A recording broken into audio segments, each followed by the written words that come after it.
Es sobre creciendo alimentos en casa. Espero que todos puedan verlo aquí.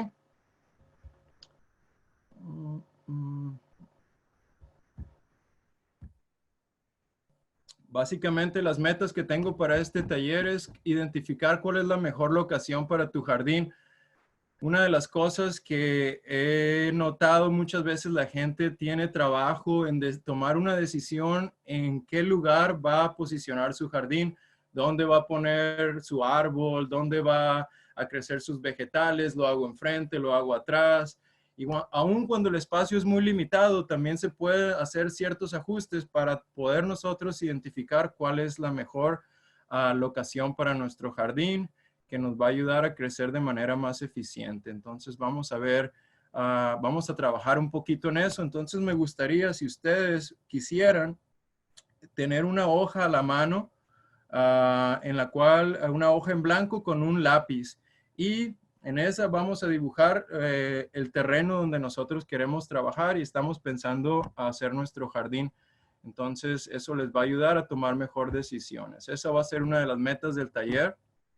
Otra meta del taller va a ser aprender a preparar el suelo para nosotros poder crecer estos vegetales, ¿no? Aquí en el desierto de Sonora, pues tenemos unas características muy interesantes. Tenemos muy poca materia orgánica. Nuestros árboles nativos, pues generan relativamente poca materia orgánica en comparación a lugares que tienen más agua, ¿verdad?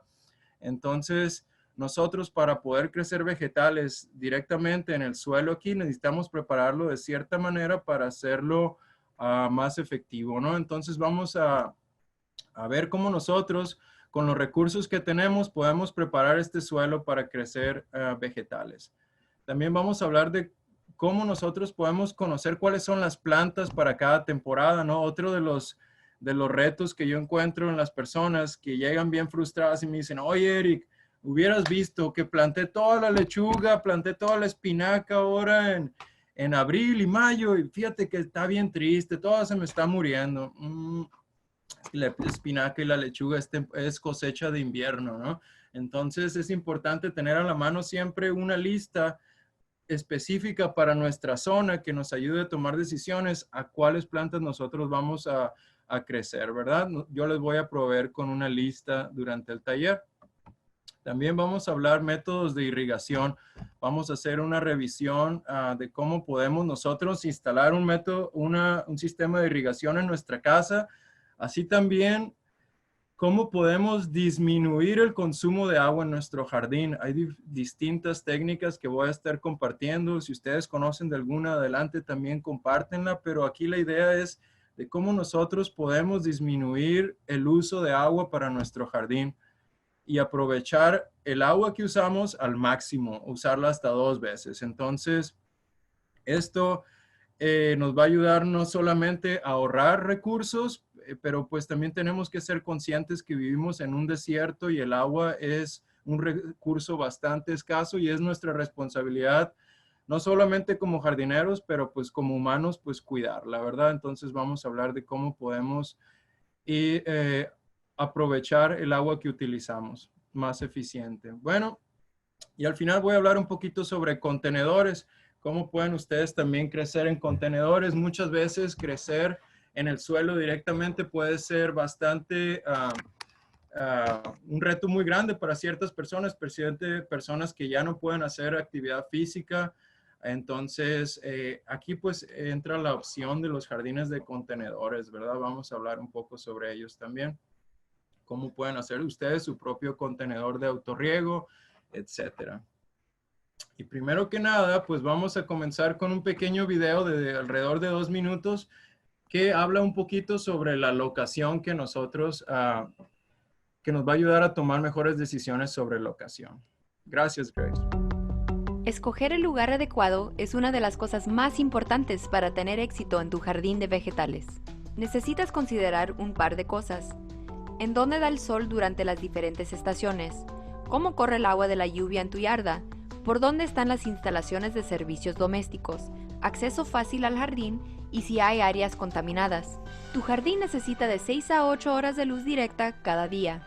Otras cosas que tienes que considerar antes de escoger un lugar para tu jardín. Servicios domésticos.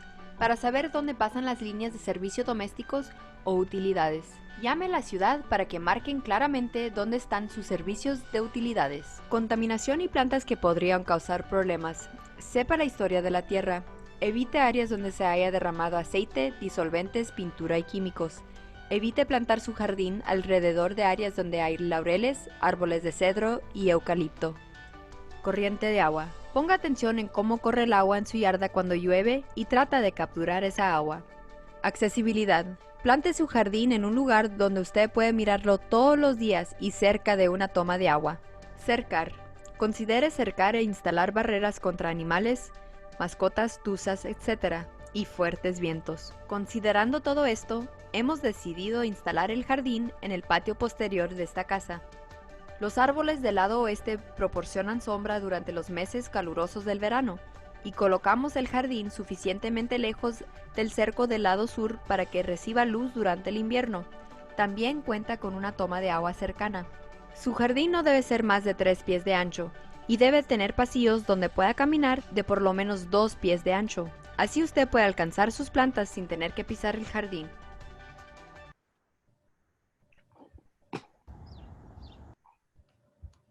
Muy bien, gracias, Grace.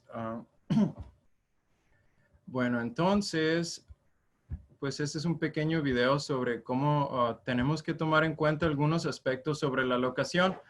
En este otro diagrama, esto es básicamente lo que me gustaría que si pueden durante el video lo estén haciendo o sentarse, les voy a pasar un link para que ustedes tengan acceso a este PowerPoint también para que vean este tipo de diagrama y les ayude a diseñar su casa, ¿no? Primero que nada, siempre pintar el área ocupada por su estructura, que en su caso sería la casa o dónde están los cercos y todo eso, y marcar siempre dónde están las diferentes puntos cardinales, dónde está el norte, dónde está el sur, dónde está el este, dónde está el oeste en relación a su propiedad. Otra de las cosas que podemos empezar a marcar es dónde se encuentran las líneas de utilidad. Por ejemplo, en este caso aquí tengo la línea del gas. Entonces, yo no sé cómo esté específicamente en el área donde ustedes están ubicados, pero por ejemplo aquí la línea del gas pasa por abajo en el suelo y está a cierta profundidad. Entonces, yo no quiero realmente poner mi jardín en el área justo arriba de la línea de gas, porque corro el riesgo de que cuando yo esté haciendo mi excavación pueda hacerle un agujero a la línea, ¿no? Y pues nos meteríamos en otro problema. También, pues, ¿dónde está la línea del agua, no? ¿Dónde viene el agua? No queremos inundar el jardín. Entonces, ya tenemos esto en consideración en nuestro mapa y los marcamos. Entonces, dejamos esos espacios. Tenemos en cuenta que ya teniendo marcado dónde están estas líneas, ahí no vamos a hacer hoyo, pero no nos limita, podemos ahí plantar a un lado de ella o sobre ella arriba de un contenedor. Nosotros también tenemos las 3 líneas que pasan de lado a lado. Sabemos que el sol sale cada mañana por el lado este y se oculta en el lado oeste. Durante el verano, el sol pasa por la parte más alta, casi por arriba de la casa, un poquito a veces hasta cargado hacia el norte. Entonces, encontrar un espacio en el jardín, en nuestra propiedad, que tenga sol en el verano, por lo regular no es ningún problema, porque tenemos acceso por todos lados. Los problemas aquí en el desierto empiezan a tenerse justamente cuando el sol empiece a bajar al horizonte durante el invierno. Tenemos la línea azul que nos marca esa línea baja del lado sur, que ese es el acceso del sol hacia nuestra casa. Sabemos que el lado sur va a tener muy buen sol durante el invierno, pero si ustedes están planeando hacer su jardín en el lado norte, justo detrás de la casa, no van a tener ningún acceso al sol del invierno. Tal vez pueda ser un buen jardín de verano, pero no un buen jardín de invierno. Entonces nosotros sabemos también, observando este patrón del sol, que lo más caliente del verano es justamente de este lado, de 1 a 4 de la tarde en los meses desde mayo, junio, julio y agosto. Aquí es donde nos va a pegar lo más caliente del día.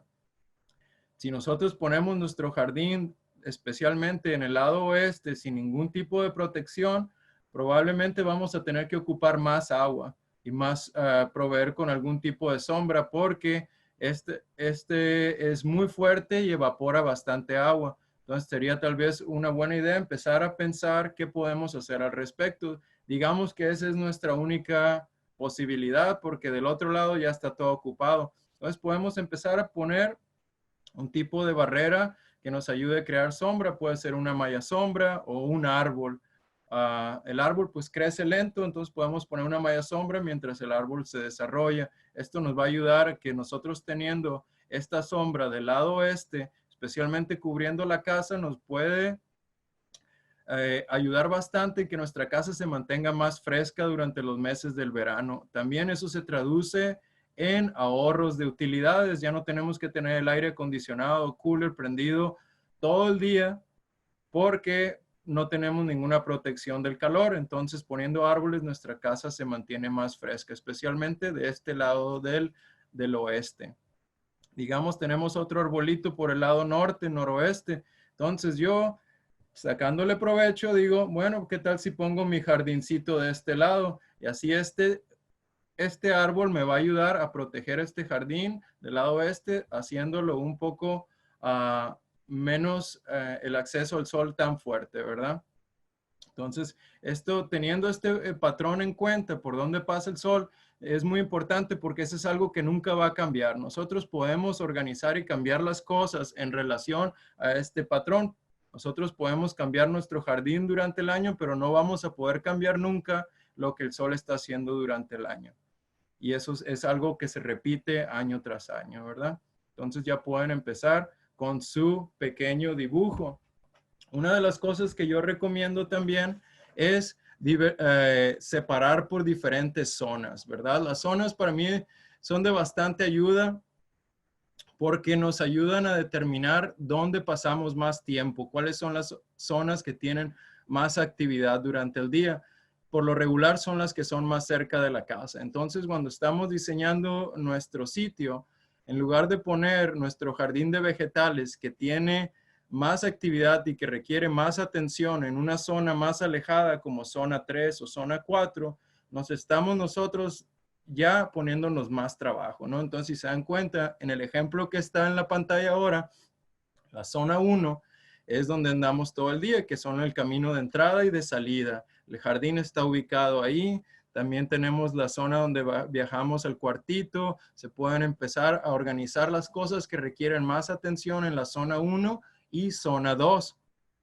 Después, en la zona 3 ya ponemos otros tipos de plantas que no requieren atención diaria. Por ejemplo, las plantas perennes. Después, árboles frutales y después especies nativas que no requieren ningún tipo de atención, pero a la vez nos traen otros tipos de beneficios también. Entonces, mi poema, ¿no? Pues la jardinería es una conversación con la naturaleza, ¿no? Es muy importante cuando nosotros estamos integrando cosas en nuestro diseño, poner plantas que son útiles, que son comestibles y que nos proveen un hábitat para especies locales, ¿no? Entonces, como veíamos aquí en esta otra presentación, pues un árbol nos va a traer sombra, por ejemplo, un mezquite nos va a traer la sombra, nos va a traer el hábitat para las especies nativas, nos va a traer alimento con la péchita. Entonces, empezamos a integrar plantas, no solamente en nuestro diseño, no solamente es importante enfocarnos en nuestro huerto, pero en lo que rodea nuestro huerto. Esto nos va a ayudar a tener más éxito, ¿verdad? Vamos a hablar un poquito más de locación más adelante, pero por ahora me gustaría abrir la conversación. Por si puedes ayudar, Grace, a poner este video. Gracias. Para poder tener un jardín exitoso, necesitamos escarbar profundo y agregar tierra rica en nutrientes. Contamos con una actividad que le ayudará a figurar qué tipo de tierra tiene. Toma un frasco de vidrio, agrega una taza de tierra, llénalo de agua y agita el contenido. Déjalo reposar por 24 horas. La arena y las piedras se sentarán al fondo del frasco, la tierra fina se quedará en el medio del frasco, mientras que el barro estará encima. La tierra necesita ser rica en nutrientes, aire y vida.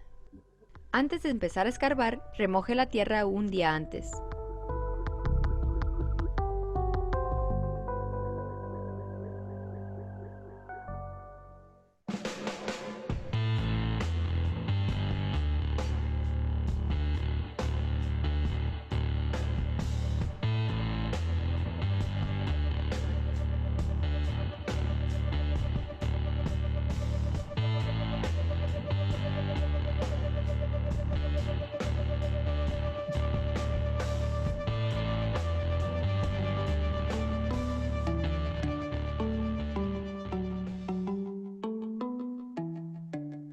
Si va a utilizar una pala, tenga cuidado con su espalda y recuerda doblar sus rodillas. Si va a usar un pico, asegúrese doblar sus rodillas y aplicar todo el peso de su cuerpo. En varias profundidades de nuestras tierras hay caliche. Cuando esté escarbando su jardín, se sentirá como concreto. En caso de encontrar caliche, se recomienda rentar un rotomartillo. Eso puede proteger su espalda del trabajo pesado. El abono es una serie de materiales orgánicos en descomposición. Puede agregar materiales mojados como el estiroalcohol, sobras de comida, granos de café y materiales secos como las hojas, paja, cartón, servilletas, etc. Mézclelos bien y agrega agua. Usted puede preparar el abono en su casa o también lo puede comprar. Para preparar un jardín en Tucson es necesario escarbar por lo menos 2 pies de profundidad. Tomamos 50% de la tierra previamente cernida para remover las piedras grandes y la mezclamos con 50% de abono. Agregue la tierra cernida y el abono hasta que el jardín esté lleno otra vez.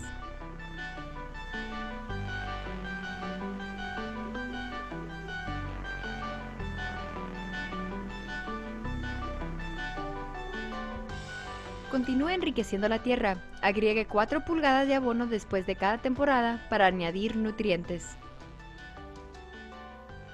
Utilice los sobrantes de la tierra para formar los pasillos alrededor del jardín, dejando el jardín más abajo para permitir la acumulación de agua. En Tucson tenemos 2 temporadas principales. Gracias, Grace.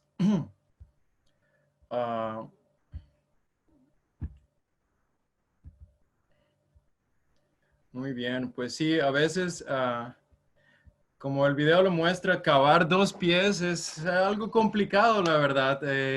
Se requiere de muchos amigos y amigas, muchos buenos vecinos también, a invitar a los amigos, pero especialmente si tienen un suelo bastante duro, ¿no?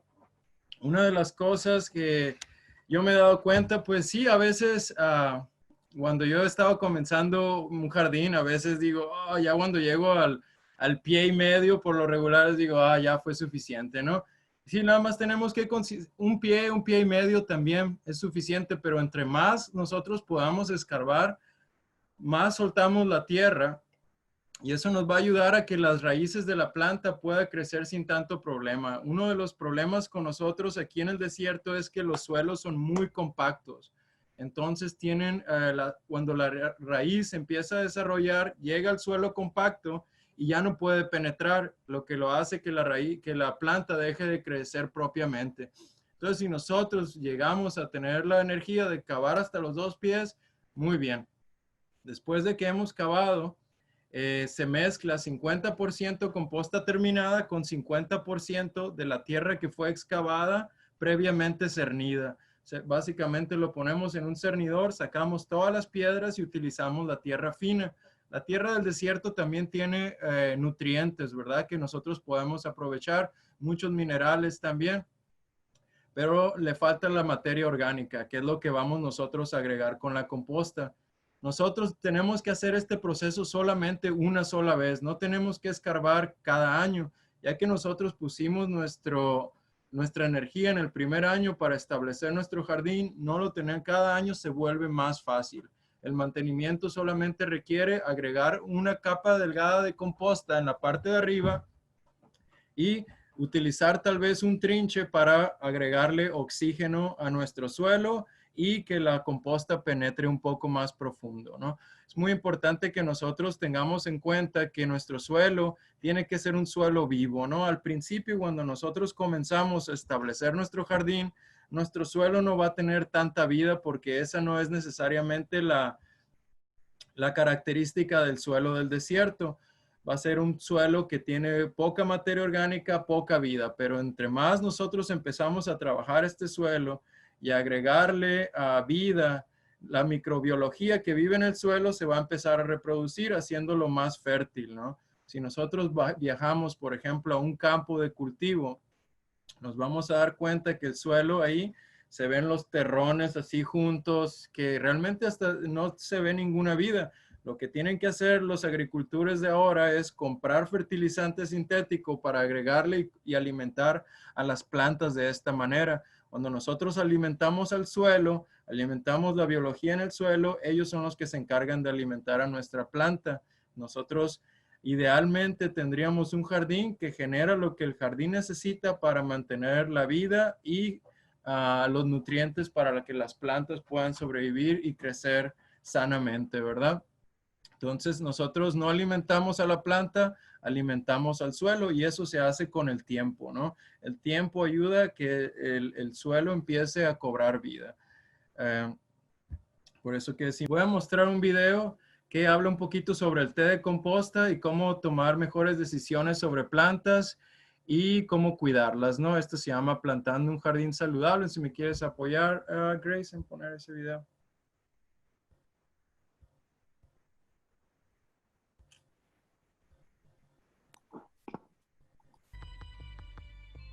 En Tucson tenemos dos temporadas principales para cultivar, la temporada del calor y del frío. Cuando el clima empieza a refrescar a los finales de octubre, plante su jardín de temporada de frío, el cual incluye verduras de hoja verde, vegetales con raíces y hierbas. Después del último peligro de congelamiento a principios de marzo, plante su jardín de temporada de calor, la cual incluye plantas como el tomate, melón, calabaza y chile. También puede plantar plantas amantes del calor, entre julio y agosto con las lluvias de los monzones. Siempre busca por variedades de cosecha, corta o extendida, su temporada empezando a plantar dentro de los invernaderos. Consulte con jardineros locales, agricultores en los mercados de agricultura, recursos de semillas locales y guías de plantación para encontrar las mejores variedades en nuestra región. Para evitar enfermedades o plagas, lo mejor es contar con una diversidad de plantas e insectos beneficiosos, rotando las plantas cada temporada y plantando combinaciones de flores y hierbas. Prepárase para la siembra pensando en qué quiere cosechar de su jardín, organizando las semillas y las plantas y teniendo listo su cuaderno de planeamiento. Trate de dibujar o distribuir las plantas y semillas antes de plantarlas, así puede pensar en las diferentes necesidades de cada una. Usted puede maximizar el espacio plantado extensivamente en un patrón de zigzag o en un bloque de plantas pequeñas. Asegúrese de escribir cuándo y qué sembró. Con nuestro clima nunca plantamos en cerros o montes en la tierra. Sin embargo, creamos surcos y cuencas para concentrar el agua cerca de las raíces de las plantas. Plante las plantitas durante la parte más fresca del día y protéjalos de condiciones severas por la primera semana. Escarba un hoyo, cuidadosamente remueva la maceta y colóquelo en la tierra. Asegúrese que no haya huecos de aire alrededor de las raíces de la planta. Si sus semillas son nuevas, solamente plante una semilla por planta. De otro modo podría pasar mucho tiempo quitando los brotes extras. Las semillas muy pequeñas pueden ser dispersadas y cubiertas ligeramente. Asegúrese que tengan suficiente espacio para que al crecer no estén muy apretadas. Durante la primera semana riegue la superficie de la tierra todos los días hasta que la semilla germine y después empiece a regar más profundamente.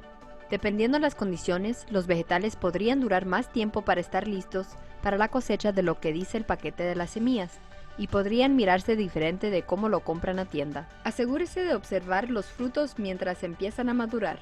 Asegúrese de cosechar en el verano las calabazas y los pepinos cuando estén pequeños y blanditos de 6 a 8 pulgadas.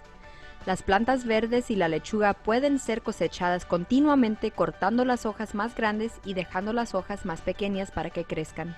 Usted puede revisar las plantas que crecen en la tierra como lo son las zanahorias y el betabel con solo tocar la parte de arriba de la raíz con su dedo debajo de la tierra y revisando el diámetro antes de sacarlas. El brócoli continuará creciendo por unos días. Coseche antes de que el fruto empiece a ser cubierto por su propia flor amarilla. Trate de revisar su jardín todos los días y observe el crecimiento de sus plantas. Revise con su dedo que la tierra esté húmeda pero no remojada. Cubre la superficie de la tierra con paja o alfalfa para mantener la humedad. Unas cuantas veces por temporada, usted necesitará proteger su jardín del extremo calor o frío. Tela de sombra puede ser usada para protección contra el calor. La tela agribón es usada para proteger contra las heladas cuando la temperatura está en los 30. Abono, humos de lombriz, fertilizante de pescado o tés de abono pueden ser agregados periódicamente para incrementar los nutrientes y dar vida a la tierra. Revise bajo las hojas para ver si hay insectos. Algunos de ellos tratarán de comerse sus plantas, mientras que otros ayudarán a su jardín polinizar y descomponer la materia orgánica. Si usted mira un insecto, observe si está dañando su planta. Tome una fotografía o atrape a uno para identificarlo en los libros, en el internet o con otros jardineros. Si es una plaga, busque por un remedio orgánico recomendado. Aplaste la plaga removiéndolo con agua o recíelos con un poco de agua con jabón. Use una cucharada de jabón líquido para los trastes en un galón de agua.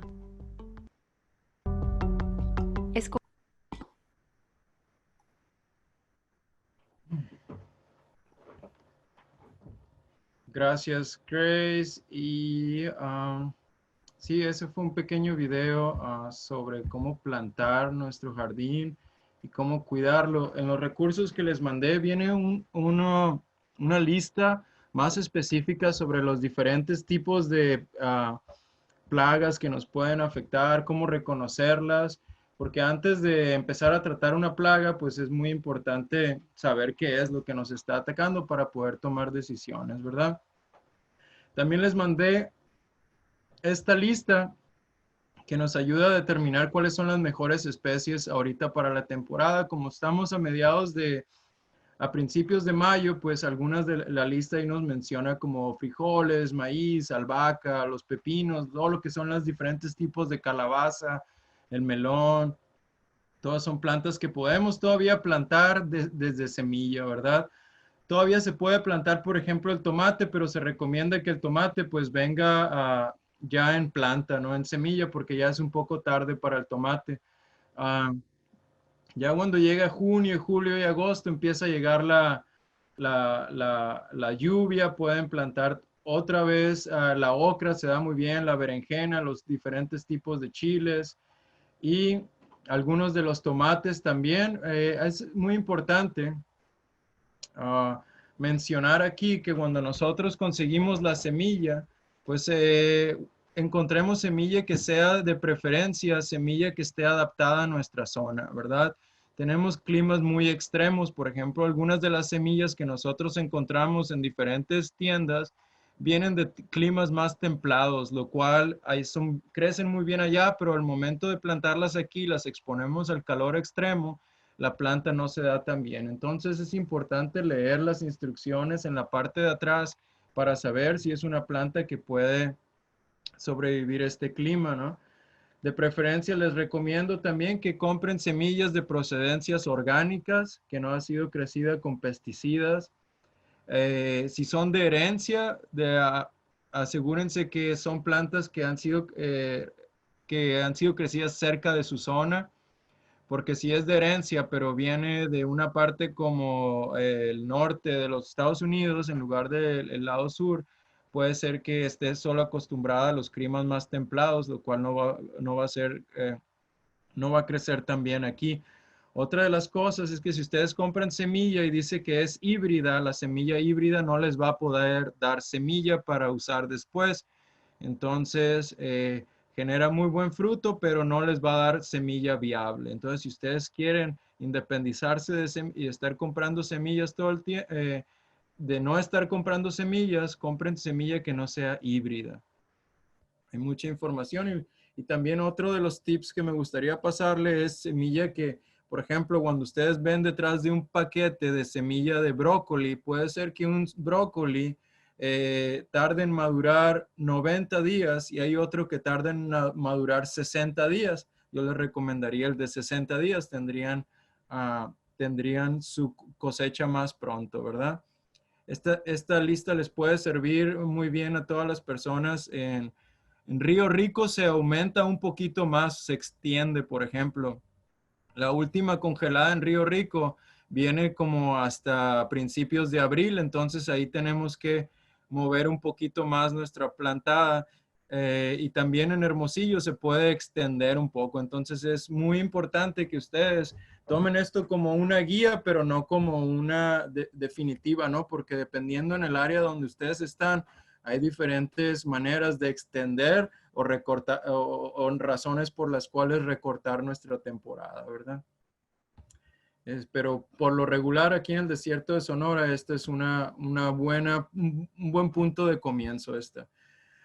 Otra de las cosas que hablaba el video es de cuando planeamos nuestro jardín, plantar diversidad, ¿no? Hay muchas plantas, por ejemplo, uno de los ejemplos que más me gusta es plantar la albahaca junto al tomate. Está comprobado que la albahaca le da al tomate, lo hace más dulce. Entonces, es una planta que es un muy buen acompañante del tomate, la albahaca. Aparte, que ayuda a repeler insectos. Aparte, que atrae insectos benéficos que ayudan con la polinización, ya que empieza a dar la flor. Entonces, en los recursos que les mandé también van a encontrar una guía para plantas de acompañamiento, ¿no? Entonces, plantas de olor como el orégano y ¿cómo se llama? El rosemary, romero, son muy buenas para plantar en nuestro jardín, ya que nos están dando hierbas. Tal vez no es gran fruto, pero tienen otras funciones en nuestro jardín también, ¿no? El frijol, por ejemplo, nos ayuda a traer nitrógeno. Por ejemplo, uno de los grandes ejemplos de lo que es cosecha de acompañamiento son las tres hermanas, que es algo que se ha cultivado desde tiempos ancestrales, que es el maíz, el frijol y la calabaza. Cada uno tiene una función y estos se ayudan entre sí. Por ejemplo, el maíz funciona para dar sombra y sirve para que el frijol pueda crecer enredándose en el maíz. El frijol extrae el nitrógeno de la atmósfera y lo siembra en el suelo, beneficiando al maíz que requiere bastante nitrógeno. Y también está la calabaza que cubre el suelo, preveniendo la evaporación y el desarrollo de otras hierbas que no queremos, dándole sombra al suelo, ¿no? Entonces, todas esas especies se benefician entre ellas. Entonces, sí, vean esta lista y cuando estén haciendo su plan, pueden utilizar un cuadro y empezar a dibujar más o menos cuáles son las plantas. También en las guías de las semillas les dice qué tanto espacio ocupan estas plantas. Si esta planta requiere una enredadera para poder crecer, por ejemplo, hay unos frijoles que crecen como arbusto y otros frijoles que necesitan una guía para crecer. Entonces, si nosotros vamos a tener plantas que son muy altas, las podemos plantar del lado oeste de nuestro jardín y nos va a ayudar a darle sombra a las otras plantas en el tiempo más caliente del día, que es la tarde, ¿verdad? Como hablábamos al principio. Entonces podemos hacer nuestro diseño del jardín utilizando el patrón del sol como lo habíamos visto al principio. El diseño que teníamos, también implementarlo a microescala también. Otra cosa que me gustaría así rápidamente mencionar es que los jardines no necesariamente tienen que ser cuadrados y rectángulos, ¿verdad? Vemos mucho el típico jardín que es un rectángulo, ¿no? Como los videos lo muestran, pero pues no siempre va a funcionar así, ¿no? Especialmente si nuestro espacio es limitado o si queremos hacerlo más atractivo para el ojo también, más invitante o incrementar el espacio. Por ejemplo, las fotografías que les muestra la siguiente imagen se llama jardín de ojo de cerradura. Aquí uno lo que hace es nada más desarrolla una pequeña entrada en la cual termina en un círculo. En ese círculo nosotros entramos y podemos acceder a todas las plantas alrededor. Nos ayuda mucho a ahorrarnos espacio. Si no tenemos una esquina, podemos hacer un jardín de cerradura y así aprovechamos todo el espacio disponible. Y tenemos menos espacio para caminos, pero pues si lo que queremos es incrementar nuestro espacio para crecer comida, esto es ideal. Otro es, en la segunda imagen, ven un jardín en espiral, si nos ayuda también a incrementar nuestro espacio vertical si estamos lidiando con espacios muy limitados, ¿no? Son diferentes técnicas. El internet está lleno de ideas, vean. Y acuérdense que no necesariamente tienen que hacer un rectángulo o un cuadrado, ¿no? Otra. Vamos a empezar a hablar un poquito más sobre el agua y la irrigación. Voy a compartir un pequeño video de otro minuto y después vamos a hablar de métodos diferentes. Ya que vivimos en un desierto árido y caliente, es muy importante conservar el agua que tenemos. Muchas veces colocamos los sobrantes de tierra de los hoyos en los lados más bajos del jardín para retener el agua cuando llueva. Sistema de irrigación. Primero conecte todas las piezas que están unidas cerca de una toma de agua. Esto incluye la manguera de agua de 2 bocas, reloj mecánico, reductor de presión y adaptor giratorio. Use cinta de teflón para evitar goteos. Después de esto, conecte el tubo de polietileno y entiérralo por lo menos de 3 a 4 pulgadas de hondo.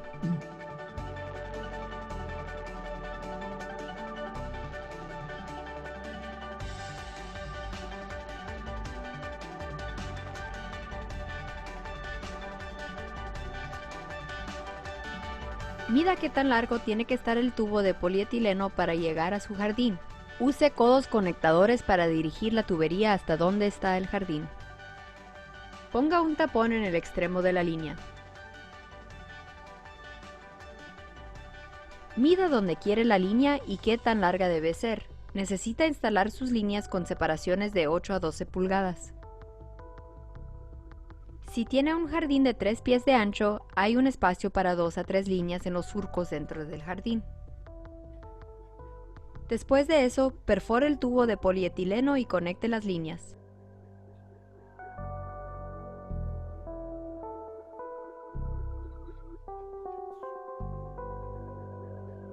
Y finalmente, entierra las polilíneas en donde se encuentran los pasillos del jardín, para evitar tropezar con ellas cuando camine por ahí. Para poder tener un jardín exitoso, Gracias, Grace. Bueno, el sistema de irrigación, como lo pueden conseguir ahora, es bastante amigable. A veces puede ser intimidante cuando vemos sistemas de irrigación en lugares públicos, pero un sistema casero es bastante fácil de hacer. Aquí les voy a mostrar una imagen con los diferentes componentes que se necesitan o se recomiendan. Para serles honestos, yo a veces me evito algunos de esos componentes, ¿no? Pueden hacerlo directamente con el puro timer, pero estas son las razones por las cuales existen estos componentes. Por ejemplo, tenemos el regulador de presión, que es uno de los primeros. El backflow es para que el agua no se regrese, ¿no? Por lo regular, si está así directo y no tiene timer como el de la imagen, podría ser que se regrese la presión.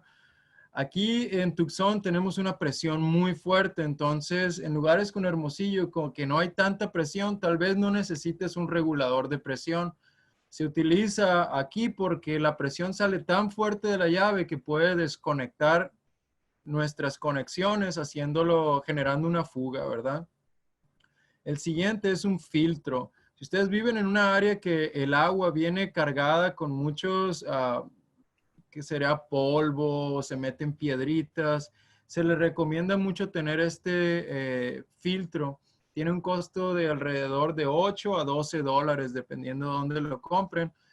Lo encuentran en cualquier tienda local de irrigación o Home Depot, ya en lo peor, ¿no?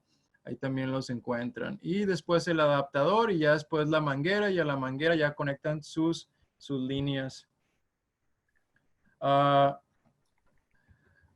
Hacer una inversión de un sistema de irrigación al principio puede ser un poquito difícil, ¿verdad? Porque pues cuesta dinero, ¿no? Algunas de las piezas nos van a costar algo de dinero, pero pues tenemos en cuenta del todo el tiempo que nos va a ahorrar, ¿no? Y la eficiencia con la cual lo va a hacer es mucho mayor que hacerlo nosotros por nuestra cuenta, porque a veces nosotros vamos a regar cuando podemos. Y si eso es regar en el mediodía, no es una manera muy eficiente porque se evapora mucha agua.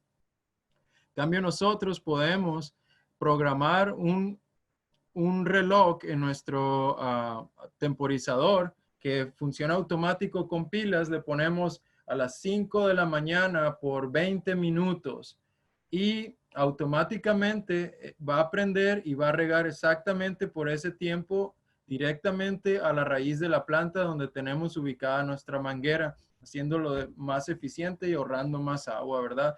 Por ejemplo, los tomates, cuando los regamos con la manguera, toda esa agua que estamos tirando muchas veces ni siquiera llega a la raíz de la planta, que es donde más se necesita. Al tomate, por ejemplo, no le gusta que le echen agua en la hoja, le gusta el agua más directamente a la raíz, ¿no? Entonces, tal vez veanlo como es una inversión, pero con el tiempo que se van a ahorrar y el agua que se van a ahorrar en un futuro, vale la pena, ¿verdad? Pueden, en México, no estoy seguro, estamos hablando de por un sistema para el tipo de sistema que se vio en el video, estamos hablando de 50 a 70 dólares de inversión. Pero es algo que alrededor de 2, 3 años se va a recuperar, ¿no? Vamos a hablar otras técnicas también, por ejemplo, el acolchonado, que es la materia orgánica que nosotros utilizamos para prevenir la evaporación. En la foto de un lado se puede ver la paja, ¿no? La paja se pone por alrededor de 4 o 5 centímetros de espesor, una capa de paja alrededor de nuestras plantas. Esto ayuda a que cuando se pone el sol más fuerte, no se pone el sol en directo contacto con el suelo y no perdemos mucha agua por evaporación. El sol le pega directamente a la paja y se regresa, lo rebota, digamos, y el suelo se mantiene más húmedo por más tiempo. Además, cuando esta materia orgánica se empieza a descomponer, sigue agregando nutrientes a nuestro suelo. Podemos echar lombrices ahí abajo y teniendo esta capa de insulación y de protección, la lombriz puede vivir también por más tiempo, incluso durante los meses de verano. Otra cosa que podemos utilizar es la malla sombra. La malla sombra, con una que les dé 30% de sombra sobre nuestro jardín, nos podemos ahorrar bastante agua también. Otra es poner nuestro jardín en un lugar donde le dé sombra, digamos, ya sea por un árbol o por nuestra casa en los tiempos más calientes del día, ¿no? Utilizar nuestros recursos que ya tenemos para ahorrar agua. También hay diferentes tipos de irrigación, como por ejemplo, la irrigación de ollas. La irrigación de ollas es algo, pues una técnica muy antigua que se utilizan, por ejemplo, ollas de barro, como esta que está aquí, que la compré en la tienda de dólar. Es barro. Lo que hice, agarré dos y las pegué con silicón de acuario que no es tóxico y le hice un hoyo en un lado. Bueno, dejo un hoyo y le sello el otro lado. Entonces el agua entra por aquí y empieza a transminar la humedad. Es una técnica que funciona muy bien en el invierno, que no perdemos tanta agua y se ahorran 80% más agua utilizando este tipo de ollas, ¿verdad? Las pueden hacer en su casa o las pueden comprar ya hechas. Son bastante caras.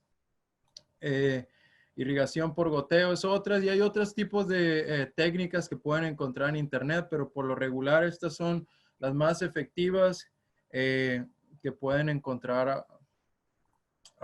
Después les voy a compartir. Esta es una de mis imágenes que me gusta porque para mí esto es como se ve un jardín en el desierto, ¿verdad? No se ve solamente como un cuadrado o un rectángulo olvidado ahí en medio del patio, ¿no? Aquí podemos ver en la imagen un sistema de captación de agua de lluvia con una cisterna. Nosotros aquí en Sonora, la cantidad de agua que cae sobre nosotros podemos colectarla y nos da lo suficiente para abastecer nuestros jardines, dependiendo si nosotros tenemos el tamaño de la cisterna, ¿verdad? Pueden ustedes también hacerlo más pequeño también, de todos tamaños se vale, ¿no? Lo importante aquí es reconocer que el agua de lluvia es el agua que tiene, es el mejor tipo de agua para regar nuestros cultivos porque no viene cargada de cloro ni de otros minerales que son muy fuertes para el suelo, ¿verdad? Aquí vemos un jardín que tiene diferentes capas, ¿verdad? Tiene su árbol de mezquite que ayuda a generar un hábitat justo debajo de él para crecer hierbas. a hierbas locales que son comestibles, como por ejemplo la mostaza salvaje, que hace un pesto delicioso y que no requiere ningún cuidado. Tenemos otro arbusto con flores para atraer a los polinizadores. Tenemos nuestro árbol frutal, nuestro cactus, que nunca lo vamos a tener que cuidar y sin embargo nos va a dar fruto y nos va a dar alimento cuando viene la primavera. Podemos tener otro tipo de, y podemos ahí localizar nuestro jardín, podemos crecer nuestro huertito justo en la parte más baja donde se acumula el agua, que son, el huerto por lo regular requiere la mayor cantidad de agua, entonces ahí lo podemos localizar donde estamos sacando el mayor provecho del agua que viene de la lluvia, que es gratis, ¿verdad? Y muchas veces nos está causando problemas por los encharcamientos, pero si la utilizamos sabiamente y la dirigimos a donde queremos, podemos sacarle muy buen provecho. Pues así es como aquí viene un video que no lo vamos a tener tiempo de visualizar el día de hoy, pero es un video de cómo ustedes pueden hacer un contenedor de autorriego utilizando un par de cubetas de 5 galones. El segundo link es cómo hacer una cama elevada utilizando un contenedor más grande de 250 galones para hacerlo un contenedor de autorriego también. Y a todo esto, ¿qué es un contenedor de autorriego? Aquí les voy a mostrar una imagen que más o menos nos muestra cómo funcionan. En la parte de arriba dice agregar agua. Entonces el agua entra por un tubo hacia una reserva en la parte de abajo. Después hay un canasto en la parte de abajo que funciona para absorber el agua que hay en esta reserva y mandar el agua hacia arriba por acción capilar directamente a la raíz de las plantas. Es un sistema muy efectivo. Nosotros lo hacemos mucho aquí en el Banco de Alimentos. De hecho, las tenemos disponibles por si alguien quiere comprarlas a precio más bajo que de producción, solo por $5 cada una. Y ya viene incluida la tierra de maceta, viene incluido una planta de tomate y una de albahaca. Todo esto por $5, ¿verdad? Esta otra imagen nos muestra más o menos que para que calculen qué tamaño de contenedor para los diferentes tipos de plantas. Y les voy a mostrar rápidamente. Este es el contenedor que les mencionaba. Es básicamente una cubeta dentro de otra. Son cubetas. Y aquí tiene un canasto con perforaciones. Entonces, cuando yo lo pongo dentro de esta, echo el agua por aquí y se empieza a llenar el espacio que hay entre las dos cubetas. Perforo un hoyo para que haga desagüe. Entonces, cuando yo veo salir el agua por aquí, paro de regar por aquí arriba y ya está listo. No tengo que preocuparme en dos semanas por regar esta planta, porque el agua va subiendo por acción capilar hacia arriba. Como por ejemplo, cuando ponemos un pedazo de papel en el agua y la humedad sube hacia arriba. Ustedes pueden transformar cualquier contenedor en contenedor de autorriego. En los recursos que les mandé y en nuestra página de YouTube pueden ustedes ver paso a paso cómo hacer uno de estos con materiales que por lo regular ya tienen en casa, ¿verdad? No necesitan comprar ningún contenedor caro, ¿no? Bueno, ese es el contenedor de autorriego. Pues los invito a que vean los videos. Voy a pasar lejos algo que se me vino a la mente para compartir, que considero muy importante, que son muy obvios, pero pues también hay que tenerlo siempre en cuenta, ¿no? Hay que crecer lo que te guste comer, ¿no? Ahí se me fue unas palabras extras, pero básicamente algo que me he dado cuenta es que a veces sembramos cosas que ni nos gusta comer y no terminamos sacándole provecho al máximo a nuestro jardín, ¿no? Alguien nos regala una planta y ahí la plantamos y ahora nos está ocupando nuestro valioso espacio y ni siquiera le sacamos provecho, ¿verdad? Entonces, seleccionen cuidadosamente qué es lo que quieren plantar y planten lo que les guste, ¿no? Muy importante. También coman lo que crezcas. Yo he visto tanta comida echada a perder porque la gente a veces trata el jardín como un jardín botánico, ¿no? De que son plantas que no se deben de tocar. hay que interactuar con las plantas, hay que comer la comida que sale de ella, hay que esperar, no hay que esperarse que la comida se eche a perder o se madure antes de que nos las ganen los pajaritos, hay que aprovecharla, ¿no? Hay que plantar árboles perennes y frutales. Perdón mi ortografía, y me estoy dando cuenta que la regué. Pero sí, no solamente se enfoquen a sus vegetales, sino otras plantas que nos pueden dar fruta, alimentos o otros beneficios en temporadas en que nuestros vegetales están en transición. Hay que comenzar en la puerta de su casa, ¿no? Desde la cocina, empezar a poner ahí plantitas, semillas en la ventana. La revolución comienza en casa, ¿no? Tenemos ahorita una oportunidad con esta situación de quedarse en casa con el coronavirus, ¿no? Que tenemos este tiempo extra para poder hacer algunos de estos proyectos que habíamos querido hacer. Pues no hay mejor lugar que comenzar en casa. Pero si su espacio es muy limitado en casa, puede asistir a un jardín comunitario. Yo sé que ahí en Nogales, Sonora, Nogales, Arizona, está un movimiento muy bueno. Me gustaría mucho apoyar en Hermosillo, comenzar uno o de cualquier manera para las personas que no tienen, que están rentando y que no pueden hacer esto.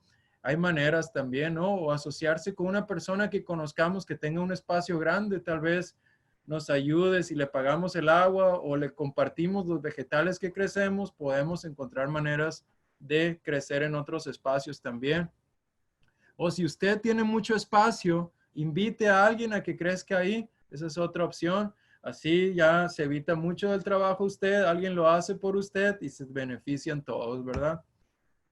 Haga experimentos y aprenda de sus errores. Vamos a cometer un montón de errores. Este es un proceso que nunca termina, el aprendizaje, ¿no?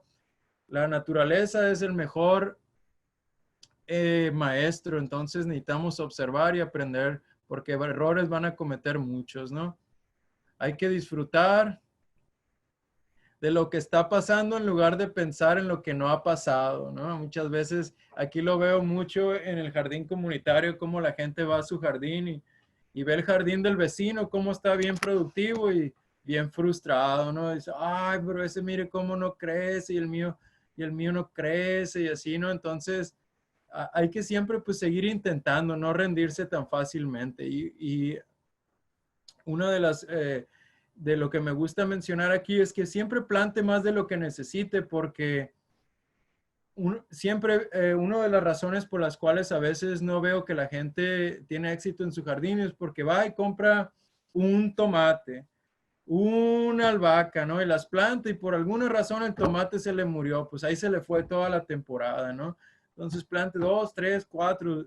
Si todos se le dan, qué bien, puede trasplantar uno o dárselo a un compañero o algo y seleccionar los que más les gusten y así no pone todos sus huevos en una canasta, ¿verdad? Hay más probabilidades de éxito. Otra de las cosas es que hay que pensar en el jardín como un tiempo no para ir a trabajar, es más bien un tiempo para irse a desconectar y el beneficio ahorita que yo he visto, la respuesta que ha tenido la comunidad en conectarse con la naturaleza, pues ha sido increíble, ¿no? Por primera vez en los 10 años de historia del jardín comunitario, estamos completamente llenos con lista de espera, ¿verdad? La gente está teniendo más interés por saber de dónde viene su alimento, ¿no? Estas lecciones que estamos aprendiendo de este virus y la manera en que estamos respondiendo como sociedad, pues mucha gente se está dando cuenta de la importancia no solamente de crecer tus alimentos, sino también de conectarte con la naturaleza, ¿no? Hay que los invito a que pasen tiempo con sus plantas como ocio y disfrutar todo el proceso, ¿no? A veces pienso que la lección más importante que a mí me enseña la jardinería es la paciencia, ¿no? Porque a veces plantamos y queremos ver el fruto como si estuviéramos en el supermercado, ¿no? Pero pues no va a suceder así, hay que tener paciencia y disfrutar las diferentes etapas, ¿no? Porque cada una nos enseña algo diferente, especialmente cuando establecemos esa relación con nuestros alimentos.